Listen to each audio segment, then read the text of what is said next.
Good morning, McGee. I am back with Congressman Gregg Harper, who again, remember that we will be voting on March the 13th, that's Tuesday, for the election for the state of Mississippi for all our presidential candidates as well as our congressmen. And let's not forget that. At the top of your list with the congressman. But we were discussing the Keystone Pipeline earlier, which was extremely interesting, and I wanted to ask him some questions concerning Iran, Middle East, because I think there's so much that you can bring to the table and tell us about what's been going on and what you think is going on. It's a frightening situation. It scares me. You know, my wife and I were able to make a trip to Israel back in August of 2009, and just to see the territory, the threat of enemies all around them, and to see what's going on is down with it, what's happening in Iran. It's just it does scare everybody, and it's having a direct impact on those gas prices because of our maybe sending a mixed signal on some situations. But the threat of nuclear weapons by Iran is something that's very, very unacceptable and scary. And real. And it is real. And so you have to ask, do the sanctions that we put in place, do they work? Well, I think that you have to decide. We're going to have to decide. Somebody's going to have to decide. Can you allow them to have nuclear weapon capability? And you look at what's happening in Israel, and you have Ahmadinejad, the head of Iran, who has said the goal is to destroy, basically to wipe Israel off the face of the earth. And what do you do when you're dealing with the people who hate their enemies more than they love their children? How do you do See, we that? can't even conceive it. You can't conceive it. That he would be willing to sacrifice his nation if he could destroy Israel, and that is a very and it puts everybody in a lot of issues, a lot of problems. You know, this administration is obviously very much wanting to continue negotiations and sanctions, but you're letting that time go by. You know, we have learned that Israel's trying to obtain the bunker buster bombs that would help them go and attack where those the nuclear production might be taking place.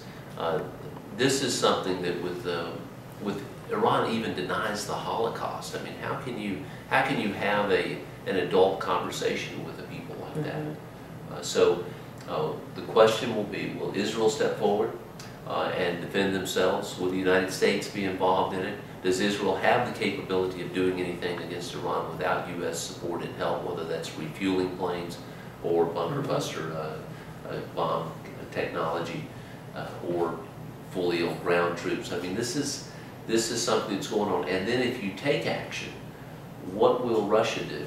What will China do? You know, you have I mean, this is not. No, it's not like This is not an easy decision that we have here. I think everybody's in agreement that Iran cannot have nuclear weapons. Now, how do you prevent that from happening? Is our president going to step up? No. Well, or can we step up? I think you have to keep in mind this president's in an election year. I think they stay in an election. That's why the Keystone XL pipeline was rejected. That's why they've been soft on this. He doesn't want anything taking place. We've been the news stories seem to indicate he doesn't want any action taken militarily, even if it's necessary, until after the election. So it's time we forget about politics and do what's best for our country. And I hope that we'll get to that point at some time. Oh, I do too. It's so frightening to me. All of nuclear war is to anyone, you know, and you got to have somebody smart. Well, we've only got one friend in the Middle East, and that's Israel. One real true friend that has been with us, and you know, I'm one of those that believes that one reason that God has blessed our country so much is that we've always held Israel close. Right.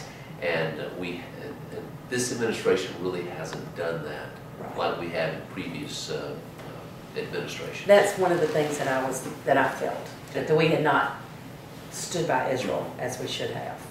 I don't know to what degree that type of thing, but I don't think we've backed them like they backed us. Of course, we haven't been privy to those personal conversations that they have, but having the chance to hear Benjamin Netanyahu speak in Washington, D.C. this past Monday was he's an incredible individual and a great leader, and we wish them well. Yes, very much so.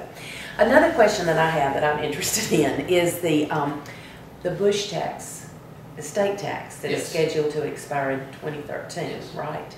Do you think that'll be piecemealed and keep going, or how's that going to be addressed? The Bush tax cuts are set to expire the end of the year.